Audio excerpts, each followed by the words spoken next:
સોળાજ અને મોરડિયા state highway થી સોળાજ અને મોરડિયાનો જે જોડતો રસ્તો છે એ એક સોળાજ ગામની અંદર અંદાજિત 300-400 મીટરનો જે કટકો છે આરસીસીનો, પછી ડામર આવે છે. તો જે આરસીસીનો જે કટકો છે ને એ કટકો ની વચ્ચે એક પોલ રહી ગયો છે. તો એને એ કાંઈ દેખાણું નથી. અને અહીંયાના જે આ રોડ ઉપરના માણસો છે, 12 ગામના જે 12થી 15 ગામના લોકો સવારથી સાંજ સુધી અહીંયા અવર જવર કરી રહ્યા છે. તો આ જે તમે જોઈ રહ્યા છો થાંભલો, એ કોઈ કોન્ટ્રાક્ટરને દેખાણું નથી.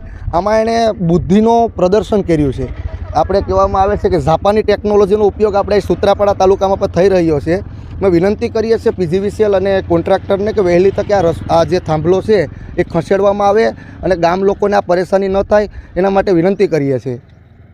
20 પોલ છે, એમાં સિમેન્ટ રોડમાં એક જ પોલ આવ્યો છે. તો મજૂરના ભૂલના કારણે રહી ગયો એ પોલ. પણ 2 દિવસની અંદર કામ પૂર્ણ થશે પોલ. હા, અરજી કરેલી છે એને 15 તારીખે અરજી કરેલી છે. એને લેટર મળી ગયો છે. TBવાળાનો ફોન આવી ગયો છે. 2 દિવસમાં કામ પૂર્ણ કરશે. RMBવાળાએ એને લેટર આપી દીધો છે. એને પૈસા ભરાઈ જશે 2 દિવસની અંદર. નહીં, હા, એ એટલો તોડી નાખશે ને બનાવી નાખશે. એમાં કંઈ વાંધો નથી. હજી તાજું જ છે કામ. એ તો મજૂરની ભૂલને કારણે એવું થઈ ગયું છે. પોલ એક જ પોલ આવ્યો છે.